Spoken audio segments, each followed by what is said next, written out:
લોકમત ન્યૂઝમાં આપનું સ્વાગત છે। માંજલપુર ખાતે ઝંકાર ક્લાસિકલ ડાન્સ ઇન્સ્ટિટ્યૂટમાં ઘૂઘરું પૂજા યોજાઈ। વડોદરાના માંજલપુર વિસ્તારમાં ઈવા મોલ નજીક આવેલ ઝંકાર ક્લાસિકલ ડાન્સ ઇન્સ્ટિટ્યૂટ ખાતે મહાશિવરાત્રિના પાવન દિવસે ઘૂઘરું પૂજાનું ભવ્ય આયોજન કરવામાં આવ્યું હતું। આ પ્રસંગે અંદાજે 100 જેટલી દીકરીઓએ ઉત્સાહપૂર્વક ભાગ લીધો હતો અને ભક્તિમય વાતાવરણ વચ્ચે ઘૂઘરું પૂજા કરી હતી। કાર્યક્રમ દરમિયાન વિદ્યાર્થિનીઓ દ્વારા શિવભક્તિ પર આધારિત સુંદર ક્લાસિકલ નૃત્ય રજૂ કરવામાં આવ્યું હતું, જેને હાજર રહેલા માતાપિતા અને મહેમાનો દ્વારા વધાવી લેવામાં આવ્યા। સમગ્ર કાર્યક્રમ ભક્તિ અને સંસ્કૃતિના રંગમાં રંગાયેલો જોવા મળ્યો। ઇન્સ્ટિટ્યૂટમાં શ્વેતાબેન દવે દ્વારા બાળાઓને ક્લાસિકલ ડાન્સની તાલીમ આપવામાં આવે છે। તેઓએ જણાવ્યું હતું કે ઘૂઘરું માત્ર નૃત્યનો ભાગ નથી, પરંતુ તે શિસ્ત, સમર્પણ અને કળા પ્રત્યેની શ્રદ્ધાનું પ્રતીક છે। ઘૂઘરું પૂજા કરવાનું વિશેષ મહત્વ છે, કારણ કે નૃત્ય અને સંગીતનો સંબંધ ભગવાન શિવ સાથે જોડાયેલો છે। સંસ્કાર અને સંસ્કૃતિનો સંગમ। આ પ્રકારના આયોજનથી બાળકીઓમાં ભારતીય સંસ્કૃતિ પ્રત્યે લગાવ વધે છે અને સાથે સાથે આત્મવિશ્વાસ પણ વિકસે છે। આજના આધુનિક યુગમાં પરંપરાગત કળાઓને જીવંત રાખવા માટે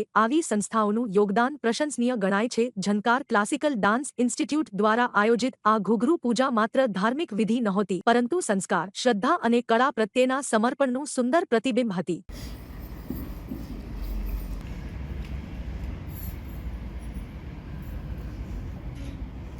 श्रेष्ठं चन्दनं समार्पयामि।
शिवं भजाम्यहं सदा शिवं भजाम्यहं।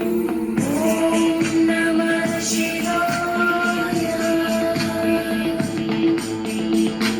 सहस्रलोचनं प्रवृत्य शेषले। મહાશિવરાત્રિના આજે ઘૂઘરું પૂજા અમે એરેન્જ કર્યું, આપ્યું છે કરવા માટે, એટલા માટે કે લાસ્ટ યર વિશારદની છોકરીઓને ઘૂઘરું આપતી હોઉં છું, તો એ ઘૂઘરુંની પૂજા કરવી ખૂબ જ જરૂરી છે। લાસ્ટ યરમાં જ ઘૂઘરું પહેરીને એક્ઝામ આપતી હોય છે દીકરીઓ, તો એની પૂજા છેલ્લા જ વર્ષમાં અમે કરતા હોઈએ છીએ। હું એરેન્જ આજે અમે બહુ ભાગ્યશાળી છીએ કે શિવરાત્રિના દિવસે શુભ મુહૂર્ત આવ્યું છે અને દીકરીઓની ઘૂઘરું પૂજા કરીએ છીએ, અને હું ઘૂઘરું પૂજા કરી અને દીકરીઓને આપું છું।